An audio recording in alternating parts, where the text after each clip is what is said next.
All right. We're good. All right. Welcome, everyone. This is Accuracy in America. I am Don Irvine, and I'm joined once again by the talented, lovely, vivacious, and thoughtful Liz Matory. Hi, everyone. All right. Good to see you. It's maybe refreshing after a week's break for you there from having to listen to me. And I come back on. I'm like, oh, the world's still going, in hell in handbaskets. So we're good. Didn't miss much. Yeah, no, that's true. All right, so election talk, or at least some political talk here. 102 days before the election. I mean, this is moving very fast. Mm-hmm. It's getting down to kind of crunch time with everything. And President Trump yesterday made what I'm sure was a decision that he didn't want to make, which is to cancel the Republican National Convention activities in Jacksonville. And they had moved the activities from North Carolina to Jacksonville because Governor Cooper in North Carolina, a couple months ago was concerned about coronavirus and having people gather and all these kinds of things. And so President Trump did what President Trump tends to do, is he picked up his sticks and said, we're going to move south to a friendlier territory. But unfortunately, what's happened is that even Florida has seen a massive spike, at least in, positive test results, and, making officials there nervous. So I think, I don't think President Trump had any other choice, because if he had tried to go on with this, first of all, I'm not sure how many people would have shown up for this to begin with. And then I think, he's already suffering from a lot of bad press, and this would have only made that part of it worse. But I mean, what's your take on where we're going here? Well, I think July, in the middle of July, is different than a middle of March and middle of April. I think that's the nature of the virus, is that I personally, again, I'm not an MD, I'm not a, virologist, if you will, but it's that different. It's not, I think President Trump was, and many people, quite frankly, even scientists, were treating the novel coronavirus as something that was similar to influenza, sort of COVID sort of diseases that we are familiar with, even with SARS, even with MERS, all that stuff. But sadly, this virus is a manufactured disease that was crafted in a lab in China to change and survive in environments that we never thought a virus like this could. So unfortunately, President Trump, even though he wants to celebrate and bring Republicans and supporters together, we miss being together. We miss celebrating our values and our commonality and, rallying behind President Trump and supporting each other, et cetera, et cetera. But as the leader of the free world, he had to make a decision to say, even we cannot do what we would like to do, and take several steps back and protect people from this unprecedented disease and virus. I think more importantly, we need to really focus on the fact that, this is something that nobody knew would happen. All the more reason it is a biological weapon. And that's what we're dealing with. If people were to interact with it like that, we would approach it differently. We'd be a lot more on guard. We'd be a lot more vigilant. But over the last few months, we thought it was something that we've dealt with. No, it is something that was literally manufactured in a lab in China, the China virus. And President Trump is just saying, you know what, like, this is just not something that I want to, to partake in. Yeah, I mean, what are the political ramifications here? Is like, for both parties, this convention, it only happens every 4 years.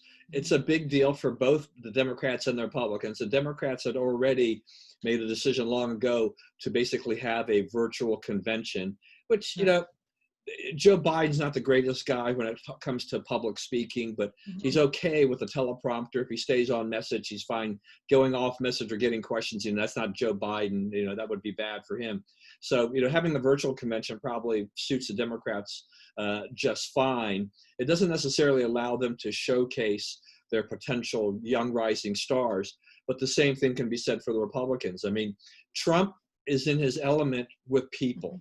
He has people. I think President Trump feeds off the energy and the enthusiasm of his base of supporters, and he's not going to be able to do that. I mean, he's going to have a talk in some fashion somewhere that'll either be pre-recorded or they'll do something via Zoom and give only the delegates access to it, or something like that. Or I'm not sure how I don't know how the networks are going to cover this thing. Lots of ramifications there, but this is you're going to accept the nomination. For Biden, I'm not sure exactly when he's going to reveal his VP pick, but I assume that it'll be very close to that point in time. So there's a lot of celebratory nature about this that it just will kind of fall flat this time around. And right now, to me, President Trump needs all the momentum he can get, and this is kind of like another kick in the stomach for him. Well, now that you're speaking about it, I'm reminiscing to when I was a faithful Democrat. I actually got the opportunity to work at the Charlotte Convention in 2012. That was my first real convention. And it's not that it's the sort of the revelry that is missing, because thousands of people come from everywhere in the country to come together and buy the buttons. We sold millions of buttons, those t-shirts, those collectibles. I was responsible for that store back in the day. And it was really fun to interact with people from around the country. But what's really missing, and that's something that, again, going back to the biological warfare weapon, is that this tool, this tactic has literally shut down partisan, in a positive way, partisan politics, so that members of the two major parties can come together to discuss the differences within the party. People assume that the Democratic Party and the Republican Party are all in one accord. No, you have, I don't know how many delegates there are in either party. There will be, and there have been, floor battles, right? From all, some delegates from one county differ from the same county, but that is where you sort of fight through and have that democratic process at the national convention. So again, another flag for the actual impact and attack on our democratic process. These conventions also, before the 60s, if you will, was when the delegates would actually literally vote to nominate this person to be president. Now it's sort of like we could say that it's window dressing, but even as late as 2016, and for the Democrats as late as 2008, there was a floor battle when it came to the nomination. It's as if people don't understand how important these conventions really are. It was at the time, Barack Obama and Hillary Clinton, they were divided. Their delegates were divided 51-49, 50-50 that entire year. That was really when I got involved in partisan politics as early as, winter of 2007. Those conversations, those battles, when people actually know that they want someone else besides the presumptive nominee, those are the people of the party that have been chosen by the party of the very many different states to exercise their rights and express their opinions. But what happened in the Democratic Party over the last several months is that you literally witnessed between the end of February, very strong candidates being pushed out for Joe Biden. So I say all that to say is this really has nothing to do with President Trump at all. What it really does have to do with is the Democratic Party, and the Democratic Party literally not allowing for the democratic process to actually come to fruition. And if we only were strong enough in our values as Republicans and as conservatives to say, this is what we stand for. We do have difference of opinion. We have Christian conservatives. We have, Orthodox Jews. We have, fiscal conservatives. We actually do have pro-choice Republicans. All of that diversity is what makes our party. It's the Democratic Party that literally is falling from the weight of their own, difficulties. This is interesting to me because there's a lot of things that you said in there that have really made me think about this. So I'm going to ask you some questions here about this. In terms of how both parties really select their nominee, Right. it's based, the way a current system is that they have primaries, and when they win their primaries, or in some cases for the Democrats capture a majority or whatever, sometimes there is an allocation of delegates. And those delegates are the ones, everybody looks at the delegate count and say, when you reach this number, you then have basically locked up the nomination, then you become the presumptive nominee. You're not officially the nominee until the convention.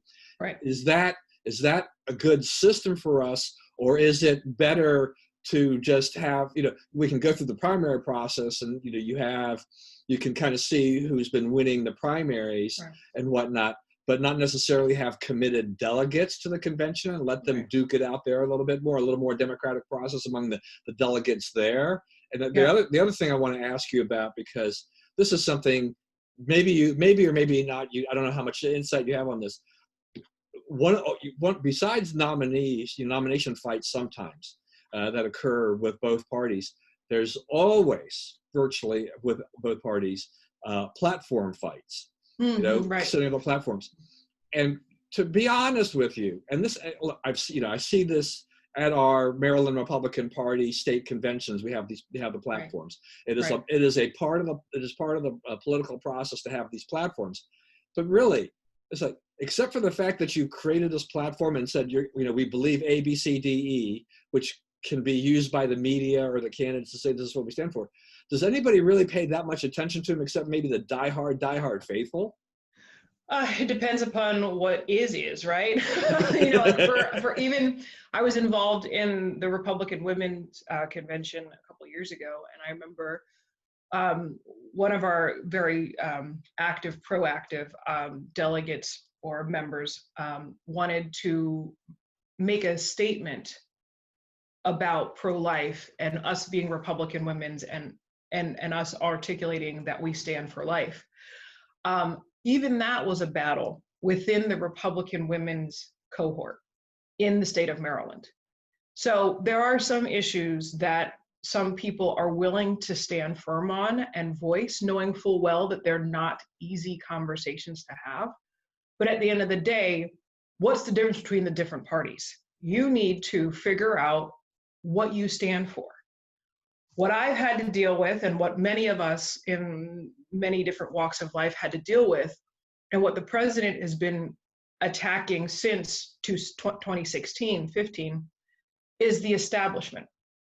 The establishment, we've seen it in the Maryland Republican Party very well. They push for moderation because they think that's the only thing that, voters will support. But when you moderate the conservative party, what is supposed to be the conservative party, you're moderates, right? You only support moderate values. You only support the moderate platform. You only talk about, taxes. You don't want to talk about pro-life issues, et cetera, because it's too much of a wedge issue. What happens is, and what has happened over the last 30 years is, you allow for the Democratic Party, the other party of the two-party system, to go farther and farther to the extremes. And because they've already literally gotten rid of all of their moderates from elected positions in most strongholds, the people that you think you are compromising with don't exist anymore. And that's what has happened over the last 4 or 5 years within this different several states. And if you're seeing it with the mayors of these several radical leftist cities, the mayor will be a radical leftist, but the aldermen are not, because they actually stand for what's right for the community, but they haven't been handpicked to be placed to push the agenda. And so that is the importance of again, fighting it through the people who are responsible for carrying the weight of the several different parties. Because if you don't flesh it out within your party, then you can't expect for the average citizen who did not go to the several different meetings and did not place their name on the ballot to be a delegate, or did not become, a legislative district representative for the said parties. We as lay people expect you, and have voted for you, to be honest, to represent our values for our different parties. And that's what's not happening in both parties. And I think that is, again, an issue beyond the president. The president just sort of highlighted it and allowed for more people to see what was going on in the both parties. Yeah, I mean, one of the things that has bothered me, and it makes me, I'm always kind of battling within myself for this, which is just that I support the Republican Party, but sometimes there are things that happen that just drive me absolutely up a wall. Right. Maryland Republican Party, is more successful, in fundraising and doing a lot of things now than it has probably ever been, at least in recent memory, because, we have an elected Republican governor. He's not a conservative, and I don't think anybody who was honest with themselves would have thought that he was a conservative, when he was elected in 2014.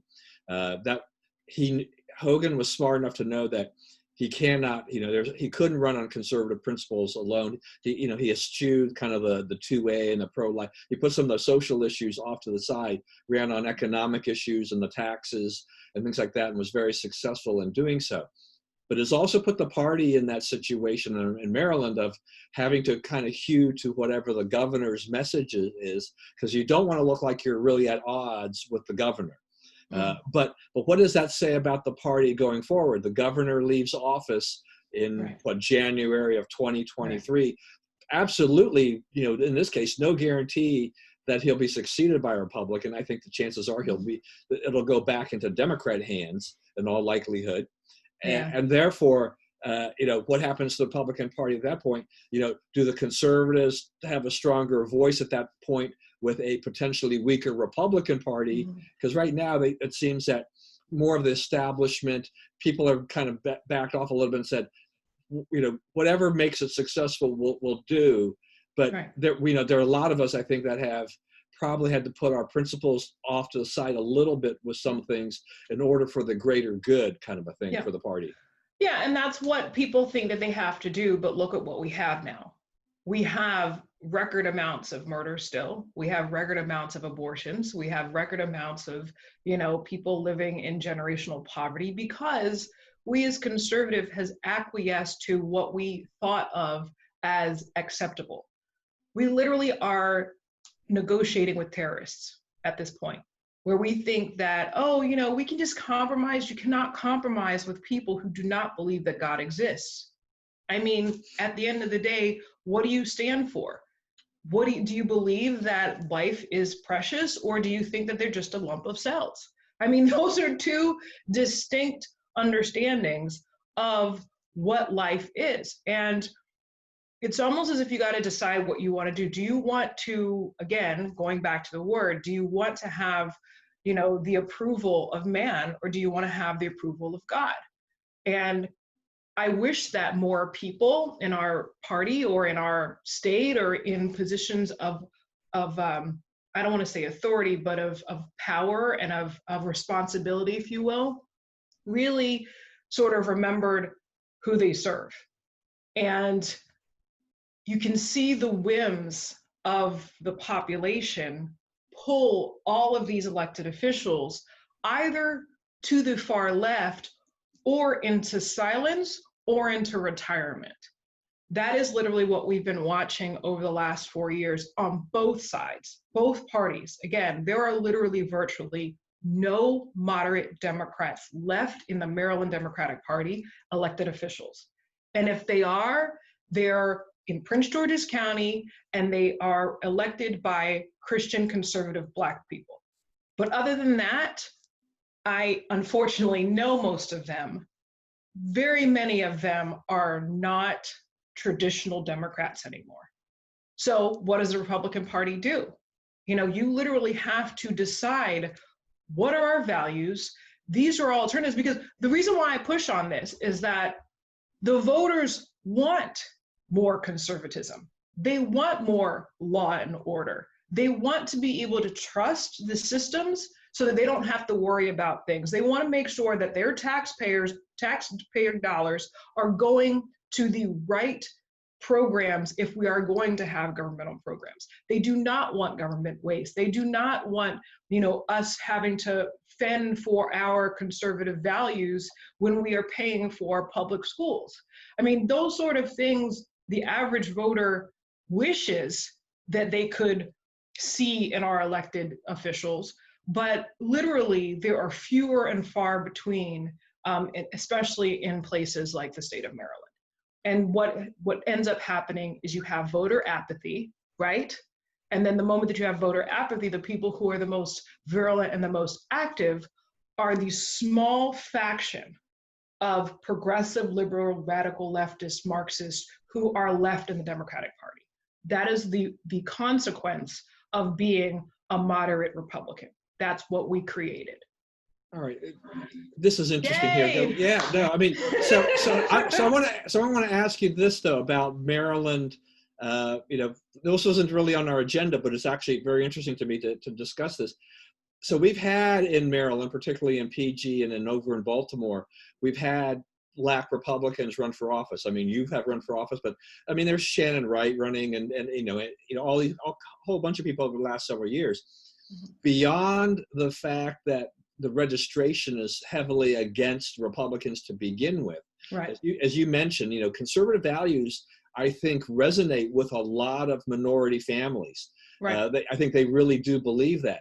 But what other things do you see? What do you think are the major obstacles as to why they cannot take those values and things like that and translate that into victory at the ballot box?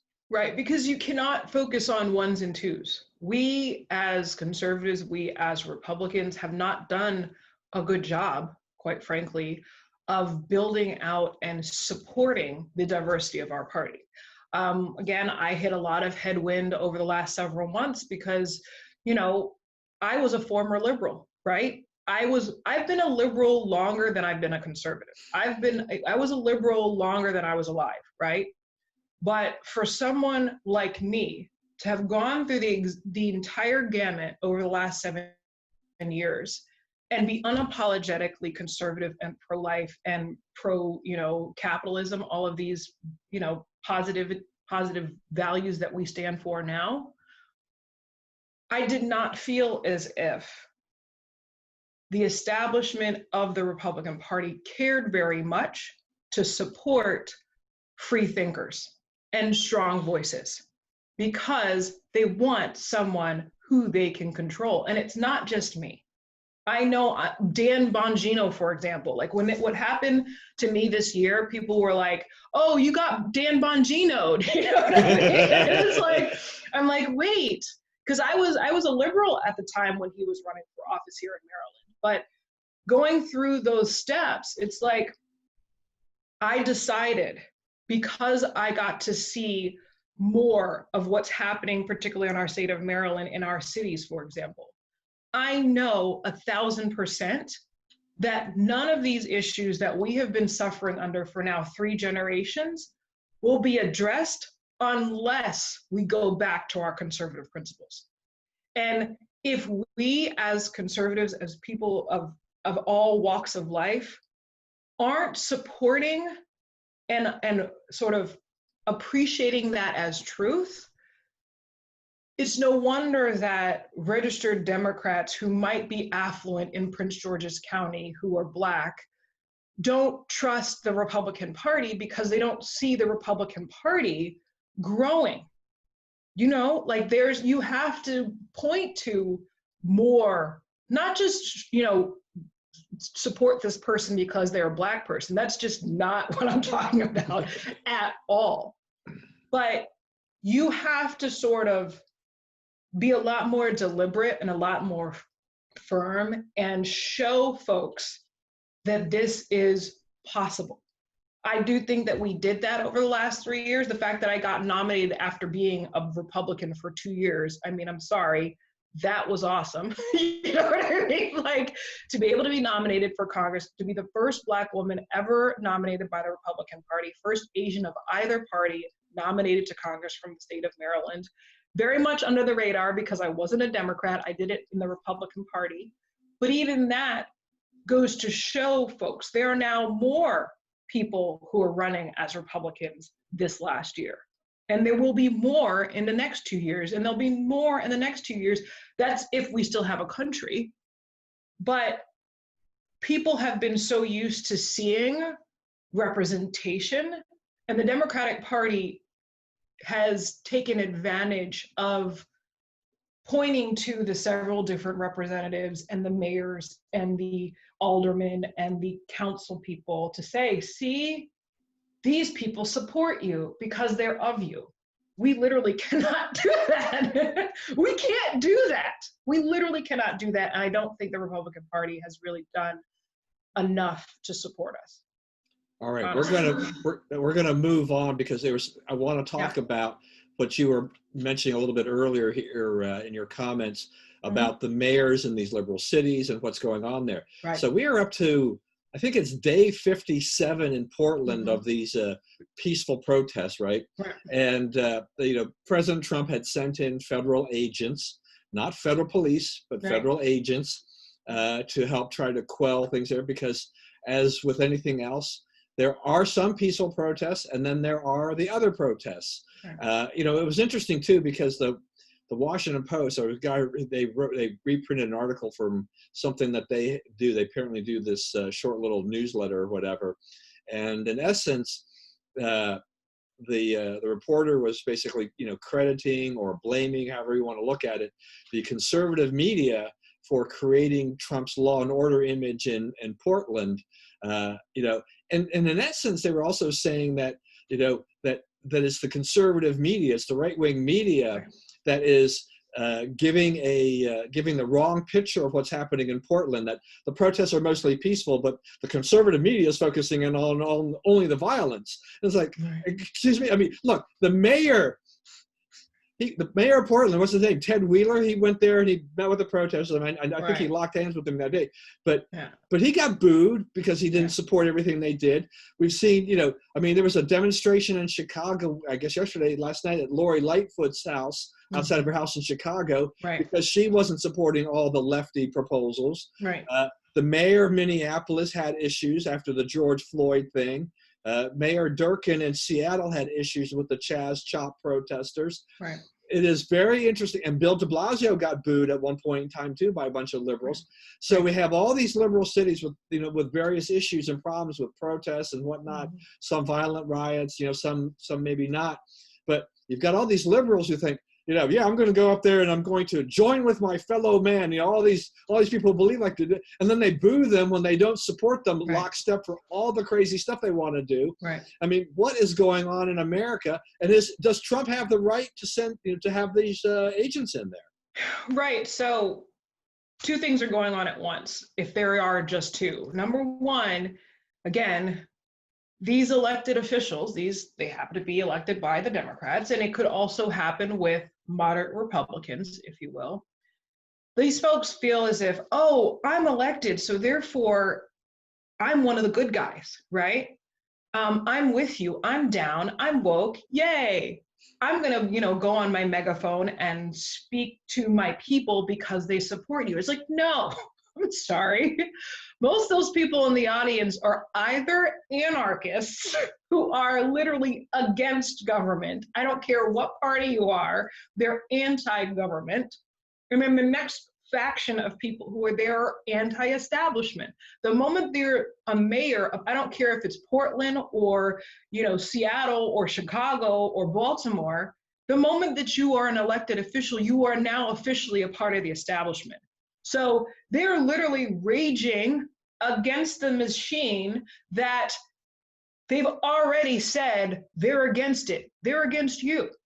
So the arrogance of these elected officials, even though that they were supported to be there in office, it's as if they didn't realize that they are literally figureheads. They are talking heads that were placed there, that were supported there to encourage and allow for these progressive policies to become official, right? To create sanctuary states in the case of Oregon, cities in the case of places like Baltimore and Chicago, allowing for that sense of lawlessness, allowing for literally validating the concept of there are no consequences to any of your actions. And now all of a sudden you have 57 days of protest turned violent riots. Every single day you have that pattern. They literally were used in order to create the perfect, literally the perfect environment for this to occur. So as president of the the leader of the free world, the president of the United States, what else do you expect him to do? You have federal installs, federal courts that are being already, these people have vandalized them, right? Already you have graffiti all across these federal buildings. Those are federal offenses to begin with. Every single one of those people who are caught on video should be arrested and then convicted. But oh, guess what? They can't be placed in trial because you have shut down the courts. So the president of the United States, as being responsible for the federal government, has no choice but to stand firm and send protection because these cities and these states have allowed for it to occur. And they refuse to do their jobs and also allow for the police forces to do their jobs. They hamstring them to create the perfect formula for what we are witnessing. So unless they want to see these federal courts burn, which might be the desired outcome, they then are attacking the federal government, in turn, the United States of America. In turn, they are now, they are tyrants in their own selves. So again, like you are witnessing it, we literally have, I wish it were something that we could watch and eat popcorn, but it's nothing to be, happy about. Yeah, no, it's, I mean, something had to be done. You can't just sit on your hands, about this. And it just, the Democrats' response to this has been really pitiful and miserable on this. It's interesting, though, that Mayor, Lightfoot in Chicago, who had, she had bristled at how, how Trump had first described the city and everything like that. But apparently the administration and Chicago, they have come to an agreement as to how to use the federal agents that are coming in there with some of the crime issues that are going on there. Because, one thing that is very clear to me in Chicago is that Lori Lightfoot has totally lost that city, the ability to control what's going on there. I am not a fan of Rahm Emanuel, and it wasn't perfect under Rahm's tenure, but Rahm looks a whole lot better compared to Lori Lightfoot. Right. Yeah, no, it again, the irony is just ridiculous, right? Where we're like, whoa, we missed the days of Rahm Emanuel. It's like, oh no, like, how can we say that? But it is what it is. But again, talking back to it, this is what happens when you created an environment of a sanctuary. You are not saying in the most sort of innocent way, you're thinking that, oh, these poor people from all walks of life are feeling threatened because they're, unlawful entrance, whatever you want to call it. But on overlapping that, you literally have created environments that say law does not matter, right? We're seeing it now. When it comes to Chicago and again, other major cities, it's like, again, I guess people don't understand the law and what happens with crime. If anything, there are certain crimes when you are convicted and you're tried, right, and convicted for, you can be, adjudicated for 1 year or more or a certain amount of fine. A lot of those crimes can bump you up to the federal system. A lot of the crimes that have happened over the last 15, 20 years in this environment of lawlessness are federal crimes, not even state crimes. So it's weird to see that a place like Chicago would not be able to adjudicate half the things that are happening, whether it's gang violence or the unlawful entrance, raping and literally raping and pillaging their communities, like literally. The federal government has been involved this whole time because they've been such bad crimes, and a mayor like Lightfoot has to understand that she can't, not only can she not do it by herself, she's not supposed to, because they're heinous crimes, and they're unsolved. And, and people are dying left and right. Kids are being shot just walking down the street, going to a picnic, all these different things. It is out of control. So either you allow it to continue to run out of control, or you, again, reinforce the reinforcements that you already had to address, the issue and create some semblance of calm in the community. All right, next topic, Joe Biden. This is something I'm really kind of curious about. Apparently, I guess Joe Biden and his campaign people believe that using racism is a good campaign mechanism. And so, he came out the other day and he called, President Trump the most racist president in American history, for which actually some people in the media, like Jake Tapper, had they gave him some blowback on that. But I mean, is this, first of all, I don't think it's not correct to begin with, but why tap into this? He's saying that he did more for anybody else than, for blacks, that no one was done as much for him, but him. But I mean, what's with Biden? I mean, is this a good strategy at all? It's not a good strategy. And again, going back to the nomination process, again, like, it's as if people forgot that we watched the debates during the Democratic primary. Like, whether it was Senator Harris, whether it was, Senator, all the people who were running for office were saying how bad Joe Biden was for Black people. Like, for months, they were saying, you suck, you suck, you suck, you suck, you shouldn't be the nominee. Then all of a sudden they're like, yay, we support him, he's our nominee. And you're like, you just said he sucked. You know what I mean? Like, it's not about President Trump. It really has never been about President Trump. It has been about a certain faction of the Democratic Party that has felt as if they control us. I mean, out of his mouth at the Breakfast Club, radio show, he said, if you don't support me, then you ain't Black. I mean, that's racist. They literally think that we have no ability to discern, to think, to listen. Literally, they feel as if we are children, and in the nicest term. And the more that Vice President Biden speaks about it, more people will start saying, oh, heck no, that's messed up. You're the one who voted for, the crime bill. You're the one who voted for NAFTA. President Trump didn't do any of that stuff. So we know how bad you are. Just like in 2016, we know how bad Hillary Clinton is. We're going to go for the new guy, right? This time they're like, ooh, you're pushing a little too hard. You're not protecting our cities. We know what to expect with the establishment Democratic Party. We're going to go for the other guy. And the other guy still is President Trump. And, the other thing that we wanted to highlight is the fact that, remember, President Trump and AG Barr announced Operation Legend on Wednesday.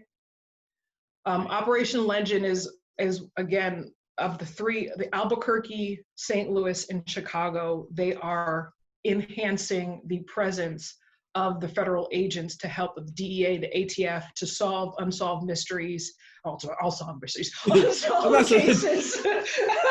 Unsolved cases. President Trump is the new host of Unsolved Mysteries. Right, for violent crimes, they are mysteries. But, because all these major cities, and they're not even the top tier cities, they're like the little bit smaller than the New Yorks and the LAs, and there's Albuquerque. Oh my goodness, right? He made that announcement, And he literally won over thousands, if not millions, of Americans who have been suffering for decades as if they did not exist.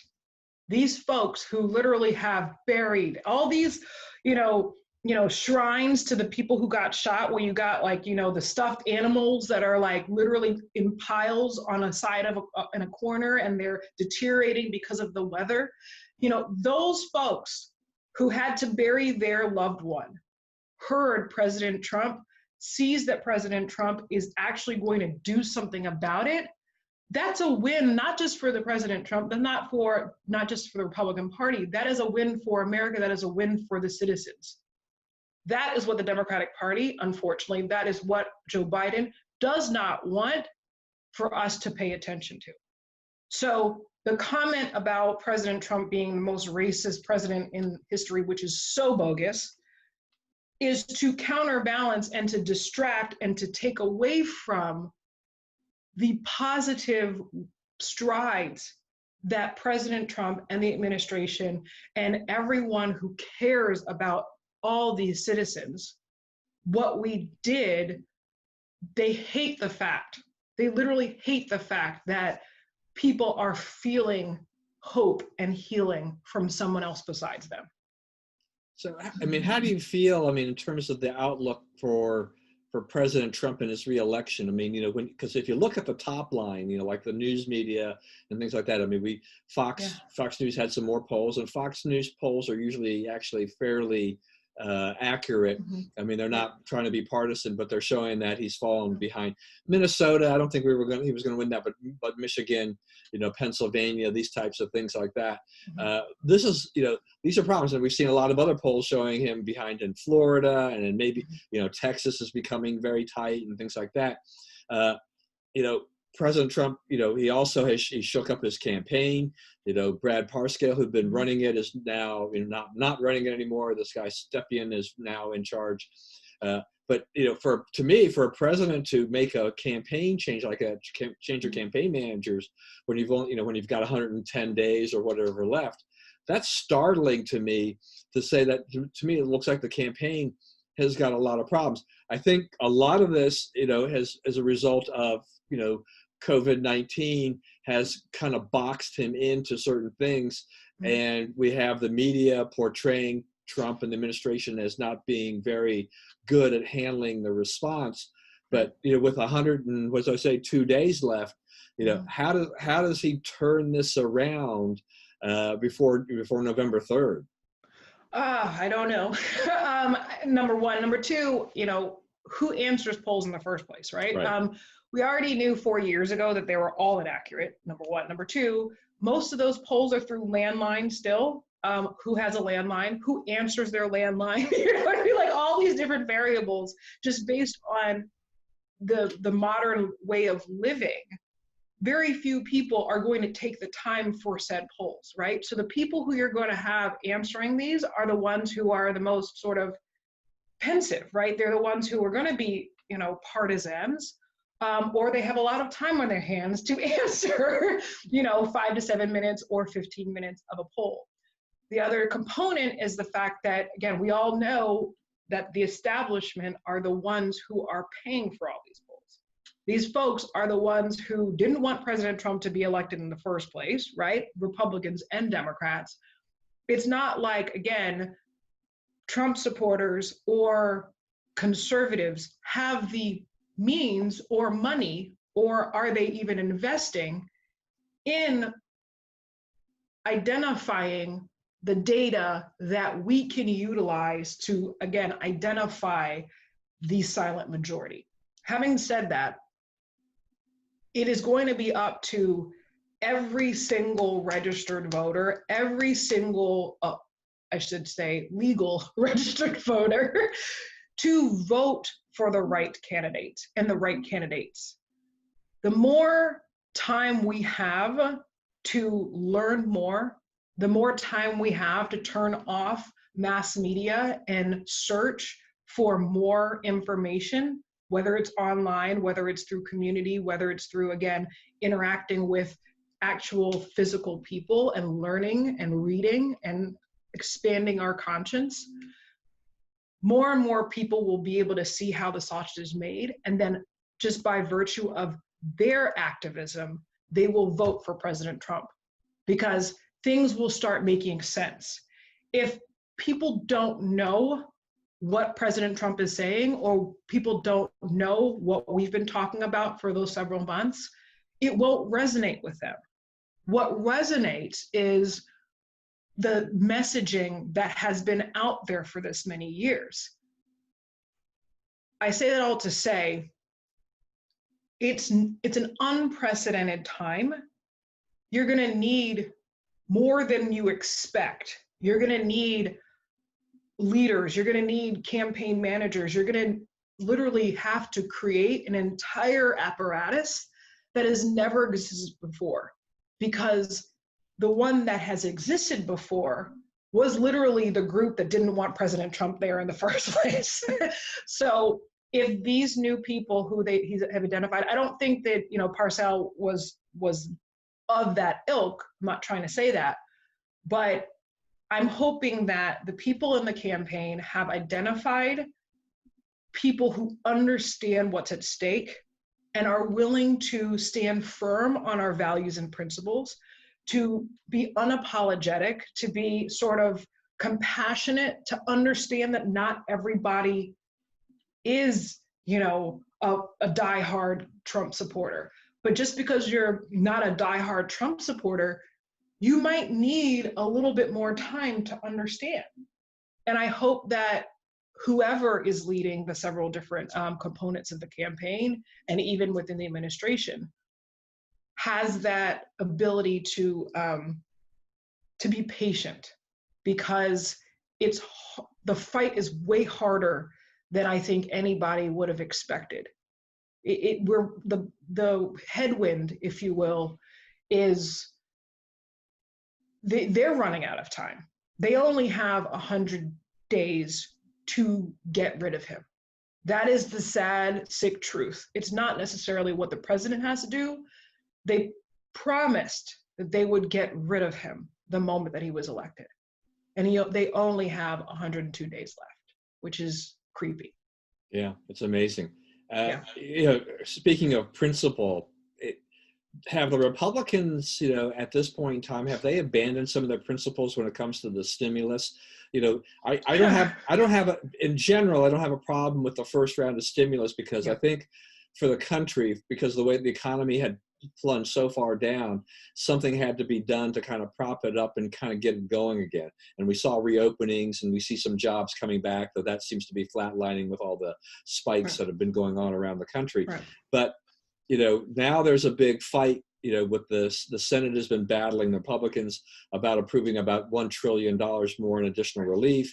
The Democrats want something on the order of maybe another $3 trillion on this. Senator Johnson, you know, wrote an op-ed piece for the Wall Street Journal, and he gets to something that has been bothering me for a long time, particularly since Trump got elected. It's just that the Republicans seem to not really care or pay any more attention to the deficit. The deficit used to be the national debt, both the deficit and the debt, but the national debt used to be something we would watch all the time. You used to be able to watch Fox News, and they would say, you know, here's the national debt today, you know, 16 trillion and, you know, and whatever.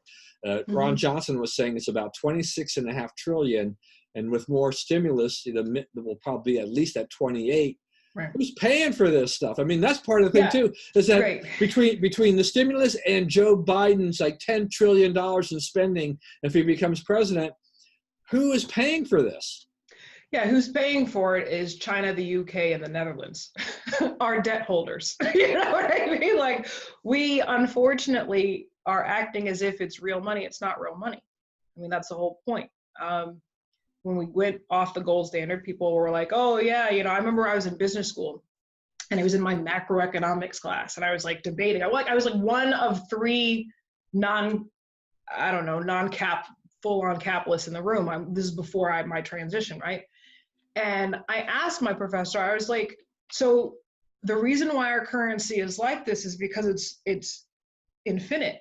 And he's like, yeah, that's why we have it.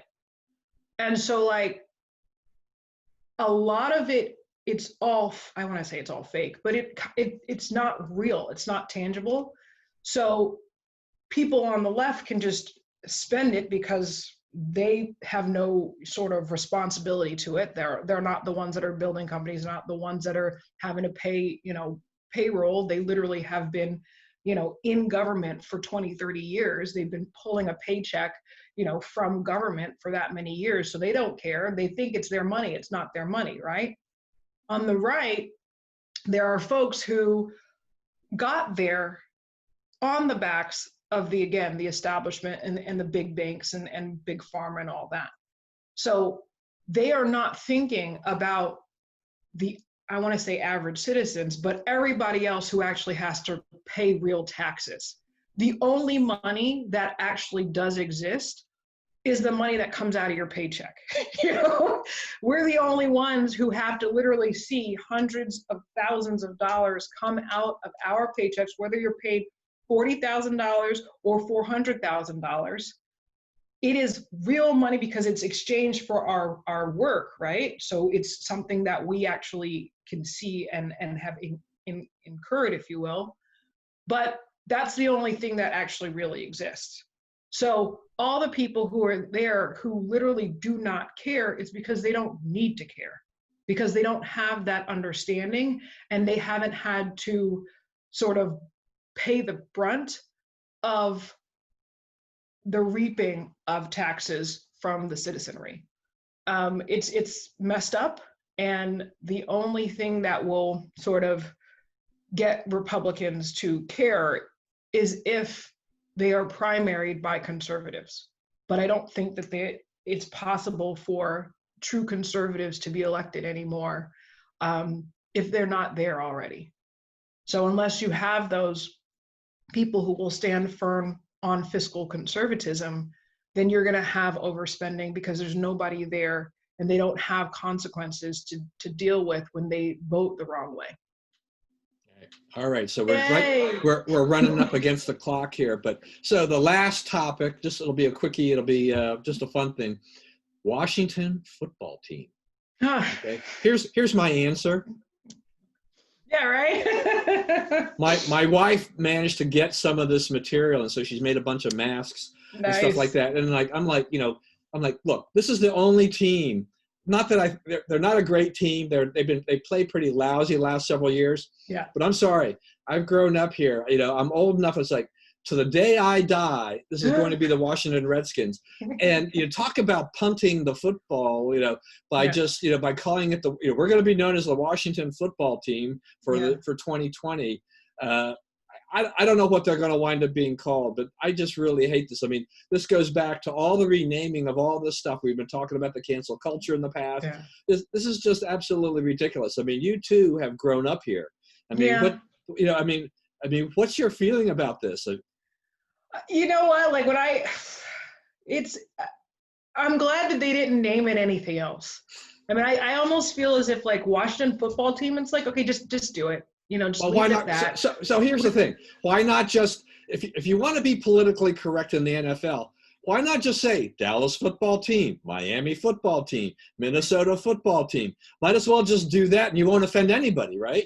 Yeah, well, I think Minnesota actually is a native word. So like, you gotta be careful, you know what I mean? Like there's no winning. There's no winning in this situation at all. DC has so many other problems, that the fact that there's so much capital placed on this issue, again, highlights why you have President Trump literally taking federal resources to make sure that unsolved cases are solved. Because the people who are in power, who are in places of authority, aren't doing their job. They are being distracted, they're being controlled by people who want to sort of use the low-hanging fruit to, I guess was virtue signal, right? But it's all AstroTurf, going back to a football, analogy. I would prefer it to be natural turf. You know what I mean? Like, I want it to be real grass. I want to walk into the stadium and smell, dirt. You know what I mean? But we don't have that sort of world anymore. So we have AstroTurf, and people are dealing with AstroTurf issues.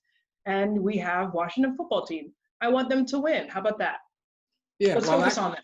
The thought just occurred to me when you were saying about Minnesota. I'm thinking like, wait a minute, Washington. There's also the cancel culture about George Washington. Yeah. So even this is an imperfect name right now for some. I mean, for those AstroTurf, for all those far lefties.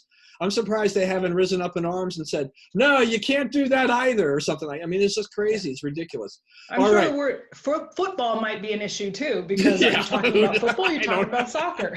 That's right. All right. Well, thank you once again for joining me. This is always a lot of fun, and it's just I enjoy it. I mean, I think we have a great time, have a great discussion.